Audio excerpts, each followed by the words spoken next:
De ma vie, j'ai jamais entendu une histoire aussi monstrueuse. Ta gouvernante et les jumelles auraient dû être foudroyées cette nuit-là. Ma pauvre, pauvre Marnie. Moi aussi, tu sais. Moi aussi, je t'aime beaucoup. Je t'aime plus que j'ai jamais aimé personne. Nous y parviendrons comme nous l'avons toujours fait. Vous qui croyez tout savoir, vous ne savez pas de quoi nous sommes capables. Nous n'allons pas mourir et disparaître aussi facilement, jamais de la vie. Je ne suis pas pressée, je peux peut-être essayer de vous aider. Ce four là-bas, il ne marche pas non plus? Oh, je ne m'en sers plus depuis bien longtemps. Je peux essayer, je connais bien les vieux fours à pain. Ma maman m'a appris à m'en servir. J'ai vite compris que dans un environnement non pollué, les plantes de la foucaille n'étaient plus toxiques. Les poisons proviennent de la surface du sol. Même le sol de la vallée du vent est contaminé. Mais pourquoi? Nous menons justement une étude sur les gens de la cour pour déterminer son efficacité. Fort comme tu es, tu ferais sûrement un cobaye exceptionnel. Il faut absolument que tu y participes. Allez, fais A. Écoute, je sais que tu veux pas en faire toute une histoire, mais je crois qu'on n'a pas le choix. J'en ai parlé à la réunion de l'assaut. Casey, ce code vestimentaire pose problème à plein de gens. Comment ça se passe? Ben en fait, je suis pas hyper fière de mon dessin. Ah non? Montre-moi. On vient vous rapporter le cartable d'Anna. Il y a tous ces cahiers à l'intérieur. Oh, merci beaucoup. De rien, on était dans le quartier. Si on peut faire quoi que ce soit. Oui, c'est comme si elle voulait cacher ses émotions. Pourtant, avant, il y avait de la vie dans ses yeux. Mais là, ces derniers temps, je la comprends plus vraiment. C'est peut-être parce que je ne suis pas sa vraie mère. S'appuyant sur un savoir transmis de matriarche en matriarche, elle conduit son éléphanto et sa famille vers une source de vie cachée, la rivière Wanib. Vous savez, votre fille a 12 ans, et c'est un âge difficile. Vous n'avez pas remarqué quelque chose de particulier chez elle? Madame, je pense qu'il faut envisager de lui faire changer d'air. Si votre Altesse daignait consentir à être mon épouse, je la favoriserais, je la vénérerais comme le bol de pierre du Bouddha que l'on vénère en Inde. Jour après jour, je vous adorerais, je me prosternerais devant vous comme devant un trésor. Je me souviens quand tu es arrivé chez Yoriko. Oh là là, si tu l'avais vue. Elle était folle, mais folle de joie. Elle voulait à tout prix rattraper les 5 années que vous n'aviez pas passées ensemble. Elle était obsédée par ce qu'elle allait apprendre. J'ai vu une fille dans le Sato. S'il te plaît, trouve quelque chose, mon doudou. Maman, c'est seulement un test.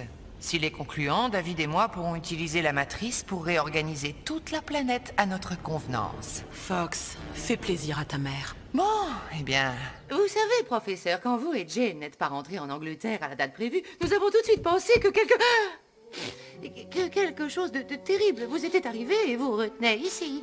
Regardez la réalité en face. Il ne vous reste que quelques précieuses minutes de vie et ce sera fini. Nous y voici, Tarzan. Le pic de Clayton et l'antidote. Tout ce que vous avez à faire, c'est monter le prendre. Oh, mais alors Jane devra mourir. Oh, quel choix délicat. Tu devrais lui demander de t'emmener faire un tour. Oui, va faire un tour avec lui en bateau.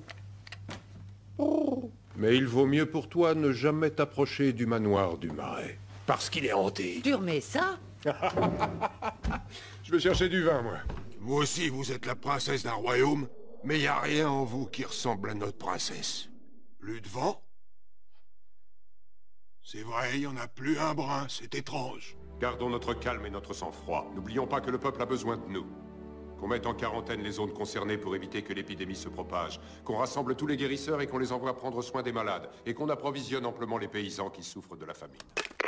Pierrot, écoute bien, tu vas filer au service location de Maloy et leur passer commande pour, disons, un chariot élévateur Megamac, un tracteur Spitfire Junior et un Tornado longue portée 375 turbo pour livraison immédiate. Non! Vous saviez que c'était dangereux! Ma fille a perdu la vie à cause de votre arrogance. Vous m'avez tout pris le jour où vous avez confié Abigail à cette machine. À présent, c'est moi qui vais tout vous prendre. Et d'après ce qu'on m'a dit, elle aurait même brandi son cutter. C'est effroyable. C'est pas possible, elle a pas fait ça. Je n'étais pas là pour le savoir, il faut lui poser la question. Amenez-la moi, que j'en ai le cœur net. D'accord, d'accord. De toute façon, votre émission n'a pas assez de classe pour nous. On s'en va. Hé, Rio, quand tu n'auras assez de gemmes, viens donc travailler avec moi. Ne rêve pas, ma grande, y a aucune chance. Alors, dans ce cas, ne me touche pas. Oh, mais enfin, c'est un problème beaucoup trop dramatique pour plaisanter, voyons. Et c'est même capital pour notre survie à tous. Les forêts de notre pays disparaissent à une vitesse incroyable. Bien sûr, vous n'êtes pas prisonniers ici, vous êtes nos hôtes. Mais il faudra attendre un peu parce que le navire est en mission et il poursuit actuellement un objectif important. Dans tous les cas, nous vous promettons de vous aider à regagner la terre ferme. Non mais ma pauvre Anna, t'arriveras jamais à passer pour une fille normale. Ça sert à rien d'essayer de faire semblant. T'es exactement comme t'es. Bon, allez, on va en rester là, d'accord? Et maintenant, tu viens avec nous, on va continuer. Il est plus tout à fait vivant non plus. On a besoin de Mama Imelda. Si Mama Imelda ne peut pas venir nous rejoindre... C'est à nous d'y aller. Oh, je ne sais pas ce que je ferais si personne n'exposait ma photo. Oh, viens Miro, c'est à nous. Te plains pas, toi, au moins, t'es en mode relax. Moi, j'ai pas le choix, c'est mes parents qui m'imposent leur goût. T'es mignonne comme ça. Mignonne? Non, mais t'es Miro. T'as vu ces fringues de débile? C'est basique avec... C'est ridicule, ce n'est pas parce qu'un vieil homme vêtu de rouge t'a offert une épée que ça fait de toi un héros. Jette-la, je t'en prie. Excuse-moi d'être comme ça. On s'amusait pourtant bien avant.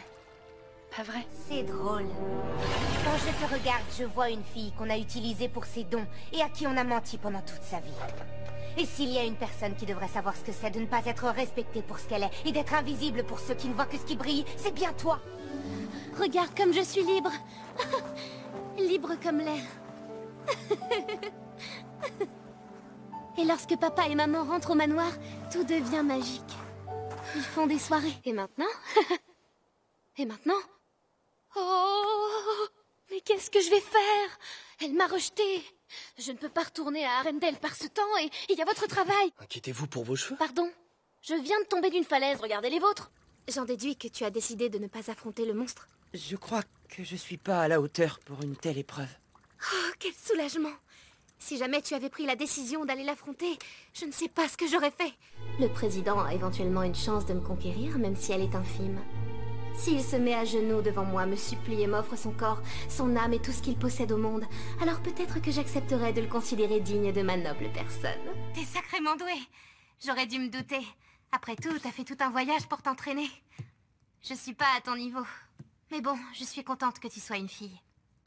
Parce que tu sais, je voudrais vraiment pas perdre contre un garçon. Padam, padam, pam, pam, padam, pam, la libertà. Soyez la bienvenue au manoir, jolie petite sorcière. Oh, je ne vous en prendrai qu'une seule, et c'est pour me porter bonheur. L'un de vous aurait-il l'amabilité de payer cette petite marchande pour ma fleur? Mais il n'a pas l'air tout à fait mort. Je me demande si tout ça n'est pas à cause de toi. Tu ne le savais pas. Bah non, pas trop. Miguel, les vitamines, ça existe. Oh, en plus, il fouille dans mes affaires. Alors là, je vais aller lui dire 2 mots. Bon, je te laisse. Je rentre m'occuper de Nikki, mais je repasserai. Et chers amis, je vous demande d'accueillir une petite marchande de fleurs. Oh, une invitée de ma fille. Elle sait de quoi elle parle. Elle, c'est une vraie sorcière. Mademoiselle, puis-je vous offrir un verre? Cet endroit est différent de celui où tu vis. Nous sommes dans une toute autre dimension. Un monde où le moindre objet a une âme. Chaque fois que nous créons une chose, avec amour, espoir ou passion, nous donnons une âme à notre création. C'est valable pour lui comme pour moi. Quelle honte! Me retrouver dans la peau d'un vulgaire cochon, moi! Et en plus, cet imbécile de guide voulait me faire cuire pour me manger! Et tout ça, c'est arrivé par ta faute, parce que tu avais décidé d'abandonner le combat! Mademoiselle, je vous signale qu'il est l'heure d'aller vous coucher. Qui est cette jeune personne? Et pourquoi porte-t-elle mon châle? Vous concoctez un mauvais tour dont vous avez le secret. Oui, ces bestioles se plaisent bien dans les vieilles maisons vides et humides. Elles se font des petits nids invisibles et transforment tout en poussière. Moi aussi, j'en voyais souvent quand j'étais petite fille. Alors Zeus, l'orgueilleux, vaincu, abdiquera. Et toi, Hadès, tu régneras. Vous avez entendu? La rorothérapie l'a réveillé du coma. Son pouce accélère, je vais prévenir le médecin. Reste avec lui, monsieur Matou. Je reviendrai chercher monsieur Matou dans 10 minutes. Marine, ça va? Kazuhiko! Allez, rentrons. Moi aussi, je vais t'écrire. On s'en fait la promesse. Le journal et le tableau de Hisako, je les ai remis là où je les ai trouvés. Oui, c'est mieux comme ça. Et j'en ai parlé à personne de ma famille. Ce sera notre secret à toutes les deux. Comment tu trouves cette photo? Je l'ai eue pour 30 yens. Il est beau comme un cœur. Je sais pas comment, mais il me faut son autographe. S'il te plaît, accompagne-moi. J'oserais jamais y aller toute seule. J'ai encore jamais mis les pieds dans un foyer d'étudiants. Un terrible dilemme qui déchire son petit cœur débordant d'amour. J'aime bien ce passage. Je voulais vivre ma solitude sans que la crainte ne s'éveille en moi. En condamnant la porte de mon cœur, je pensais protéger ma force intérieure. Une invitée? Mais secrète. Secrète? Mais... Oh, excuse-moi. Entre, entre. Fais comme chez toi. Dis donc, y a maman qui nous a préparé du maïs grillé. Dépêche-toi de descendre, sinon je vais tout manger. Tu sais, tu n'aurais pas dû venir me voir en vrai à Tokyo. Je pouvais pas te reconnaître. Tiens. Je l'ai gardé pendant 3 ans. Maintenant, c'est à toi de le garder. Quelle aventure! Et quelle équipe de bras cassés quand on y pense. Mais on s'est bien amusé. Je suis content d'être parti à l'aventure avec vous. J'ai adoré. Marnie menait une vie remplie de solitude, mais elle avait choisi de vivre son existence pleinement. Elle se tenait droite et gardait le sourire parce qu'elle voulait être heureuse. Si j'ai bien compris, toi aussi tu l'as rencontrée. Ah, j'ai fait du beau travail. Grâce à ma sœur, à la police, j'ai eu des photos de la princesse et de la fille qui l'accompagne. Quoi? Oui, oui. La fille, là, c'est elle, la petite Selina. Quoi? Non mais je rêve, mais dites-moi ce qu'elle fait là. Ah mais oui, mais c'est bien elle. Y a pas le moindre doute. Allez, c'est pas le moment de dormir. Allez, bille de marbre. Changement de tactique. Je ne vais pas pouvoir annihiler Hadès, mais je devrais pouvoir vous éliminer tous assez vite. Un enfant peluche. Oui, c'est mon papa. Il est beau, hein? Qu'il est beau. Maman, me laisse pas, maman, parfum. Maman, s'il te plaît, me laisse pas, maman. Tu dis ça juste pour me faire croire que tu es une mère digne de ce nom. Tu es ma fille, n'entends tu sais pas ce que je dis. je suis ta mère. Stop, arrête. Je t'ai jamais considérée comme une mère. Marnie. La petite fille prisonnière qu'on enfermait derrière la fenêtre bleue. C'était il y a bien longtemps, je me souviens. J'ai fini par surmonter toutes mes peurs, même les plus grandes. Et toi aussi, Anna, tu y arriveras. Parce que tu es ma petite fille. Ma seule et unique petite fille.